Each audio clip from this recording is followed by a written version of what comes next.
საოჯახო ალბომებიდან გაცოცხლებული ისტორია და წლების წინ დალუქული სკივრიდან ამოღებული საქორწინო სამოსი. ძმები ნობელების მუზეუმმა უჩვეულო გამოფენა მოაწყო. ჩემი ბებიის ქორწილი ამ სახელწოდების გამოფენის ფარგლებში არც თუ ისე შორეული, თუმცა საკმაოდ მივიწყებული ეთნოსი დამთვალიერებელს ათობით ახალგაზრდა სიძე პატარძალმა გაახსენა. გამოფენას არც ძველებური საქორწინო ატრიბუტი, საქორწინო მოსაწვევი, მზითვის ჩამონათვალი, მზითვის სამკაულები, სამახსოვრო ფოტოები და სხვა აქსესუარები აკლდა.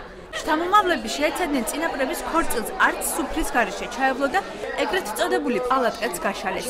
მილოცვებს ახლად შეუღლებულები დოლისა და აკორდეონის თანხლებით იღებდნენ. საგანგებოდ გაშლილ სუფრას არც თანამედროვე ეპოქის თამადები აკლდა.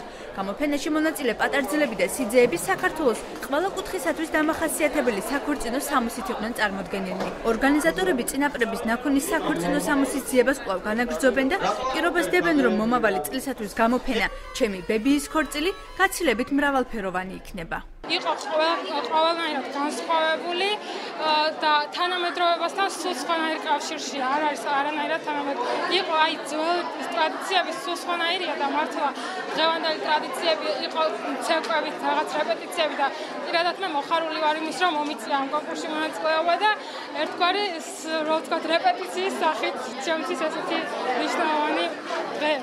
ან შენ ვფიქრობ, რომ შესაძლებელი თანამედროვეობა მომაცი ძალიან ძველი. კი, მოირგოს და შეითავსოს ძველმოდური კაბა, რომელიც დღეს ძალიან აქტუალური შეიძლება გახადოს თვითონ. ქალბატონ ნაზის ეკუთვნოდა ვასაძეს, ქორწილი ჰქონდა 1970 წელს და ძალიან სიამოვნოა, რომ თუნდაც ამ პერიოდის კაბა შემოინახეს, მივესალმებით ჩვენ ამ ყველაფერს და სიამოვნებით და სიამაყით ვატარებთ დღეს ამ კაბას. ძალიან კომფორტული და სასიამოვნო პროცესია. იდეა გაჩნდა ძალიან საინტერესო ფოტოსურათის აღმოჩენიდან. ჩვენ ვნახეთ ისეთი ფოტოები, სადაც პატარძლებს სადედოფლო კაბაც კი არ ეცვათ, უბრალოდ ფატა ან რაღაც დეტალი იყო თმაში ყვავილის მსგავსი, რომელიც მიუთითებდა მის პატარძლობაზე და თვითონ ძალიან საინტერესო იყო ფოტო თავისი შინაარსით.